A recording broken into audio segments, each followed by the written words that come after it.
Всего несколько лет назад о масштабном развитии футбола страны не могло быть и речи. Родители не хотели отдавать своих детей в этот вид спорта, так как считали, что у него нет будущего. Сегодня, благодаря развитой инфраструктуре, выделенным государственным финансовым средствам и успехам футболистов, юношеский футбол стремительно развивается.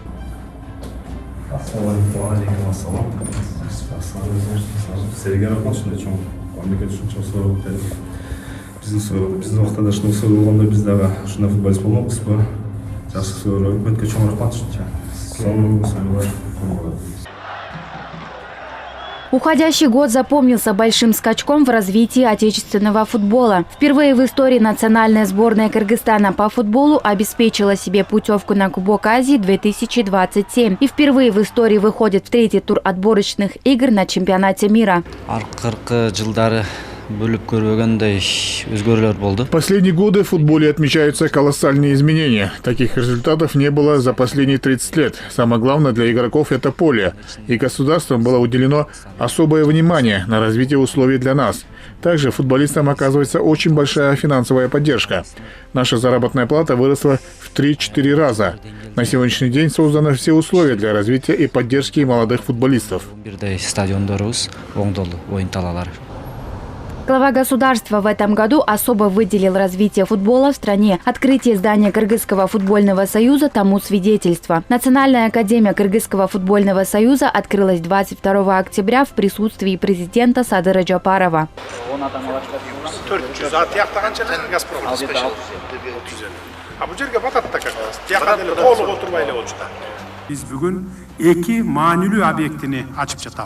Мы сегодня открываем два важных объекта. Оба здания являются базой для подготовки и обучения национальной сборной страны.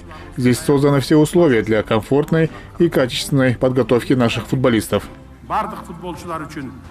Академия состоит из нескольких основных объектов, предоставляющих современные условия для спортивной подготовки и развития юных игроков. Ее общая площадь превышает 3 гектара. В ней построены гостиничные спортивные комплексы, раздевалки, кафетерий, трибуны с подтрибунными помещениями. Все поля оснащены автоматической системой автополива и современным освещением для проведения матчей в вечернее время. Трибуна основного поля имеет 1000 посадочных мест под трибунными помещениями. Мы со своей стороны, несомненно, при поддержке государства, первых лиц государства, которые уделяют внимание не только спорту, но и в частности футболу, пытаемся совершенствовать и модернизировать имеющуюся, создать новую инфраструктуру. В этом году также во всех регионах страны прошли реконструкцию многие стадионы, отремонтированы спорткомплексы, построено множество футбольных полей и спортивных площадок. Государство в лице президента, кабинет министров начали уделять внимание спорту.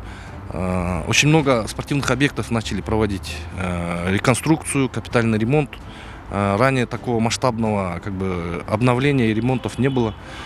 Если брать конкретный пример, то в этом году, в 2024 году, были отремонтированы, проведены реконструкции на 10 стадионах республики. В этом году в эксплуатацию сданы 53 спортивных объекта. Из них 20 спортзалов, 5 спорткомплексов, 2 стадиона, 6 спортивных площадок и 20 мини-футбольных полей. На возведение спортивных объектов было выделено более 673 миллионов сомов. Из них из государственного бюджета более 460 миллионов сомов, из местного бюджета более 120 миллионов сомов, спонсорская помощь составила более 112 миллионов сомов.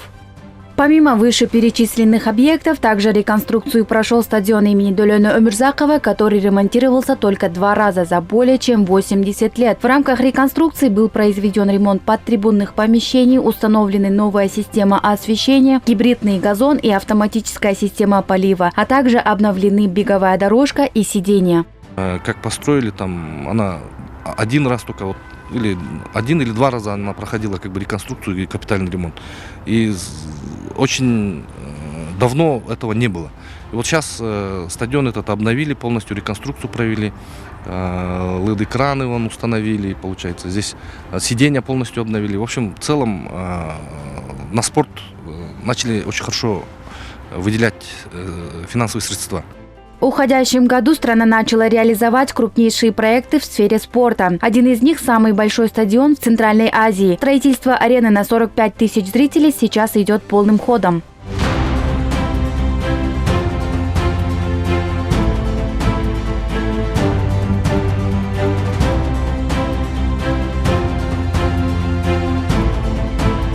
Финансовому обеспечению наших спортсменов также уделялось особое внимание. Если до 2023 года для развития спорта выделялось порядка 1 миллиарда 800 миллионов сомов, то в этом году эта сумма превышает более 2 миллиардов сомов. Государством своевременно выделялись финансовые средства на покрытие расходов наших спортсменов на всех спортивных мероприятиях. Буйырса бул 24 жылы биздин спортчуларыбыздагы көп эларалык мелдештерге барышты. В этом году глава государства уделил особое внимание всем видам спорта. Хочу отметить, что все финансовые средства выделялись своевременно. Все расходы на жилье, питание, дорогу спортсменов полностью покрыты государственным бюджетом. Такое внимание способствовало тому, что спортсмены стали чаще выезжать на международные спортивные состязания.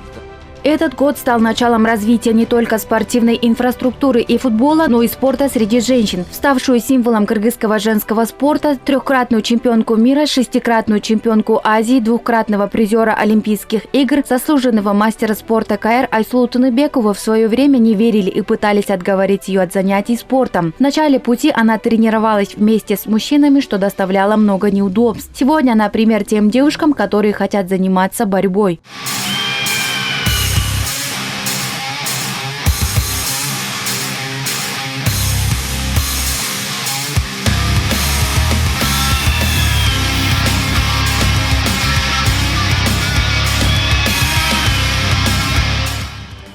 Гульнура Таштанбекова занимается вольной борьбой с 12 лет. По ее рассказам, она любила смотреть, как побеждает и добивается успехов Айсулу Тыныбекова. Девочка поделилась, что ее успехи стали мотивацией выбрать этот путь. Сегодня она уже добилась немалых высот. Я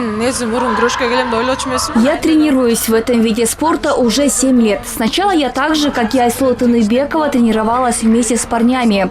В детстве я восхищалась ее целеустремленностью, очень любила смотреть на ее поединки. Сегодня я тренируюсь в зале, где и она. Для меня это огромный стимул развиваться и добиваться высот. По словам тренера олимпийских призеров Нурбека Изабекова, каждая победа спортсменов на международных соревнованиях – огромная мотивация для молодежи. После результатов в Олимпийских играх в этом году количество желающих заниматься спортом увеличилось на 100%. И на сегодня я еще замечаю, что после Парижа вот эти дни уже в регионах еще больше начали заниматься. То есть как Олимпийские игры проходят, когда президент страны, когда государство награждает, и эти молодежь видят, и они тоже верят, что мы тоже можем взять. И я заметил, после Олимпиады те, которые молодежь на 100% увеличивается, занимаешься спортом. Уходящий год стал особенным для кыргызстанского спорта благодаря множеству выдающихся достижений. Один только факт, что из 16 спортсменов, участвовавших на Олимпиаде в Париже, 6 вернулись с медалями. Глава государства вручил Мунарбеку Саидбекулу и Мейрим Джуманазаровой по 10 миллионов сомов и автомобили. Призерам бронзовой медали было вручено по 7 миллионов сомов и также авто. Надо отметить, что врученные спортсменам авто были собраны в Кыргызстане. Я благодарен всем вам за такую поддержку. Спасибо, что доверились нам и дали шанс защитить честь страны на Олимпийских играх. Отдельно благодарен своим тренерам, Национальному олимпийскому комитету, президенту Садыру Джапарову, Хамчибеку Ташиеву. Эта победа не только моя, но и всей страны.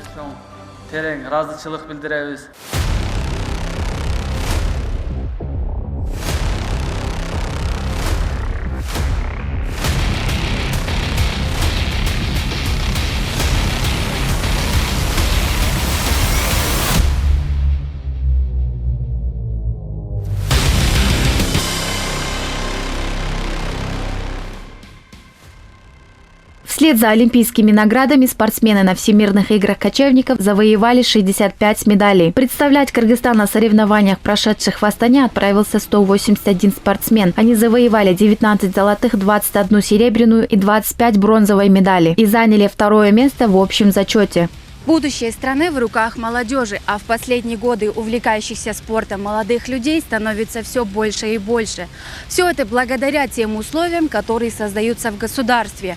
Мы не смогли вместить все достижения наших спортсменов в один репортаж, однако можем рассказать это в цифрах. В этом году медальная копилка страны пополнилась на 850 медалей.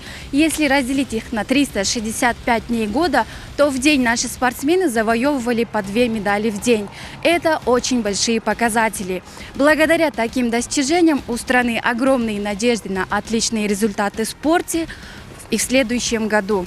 Аймерим Назарова, Эльдар Анарбеков, ЛТР. Итоги года.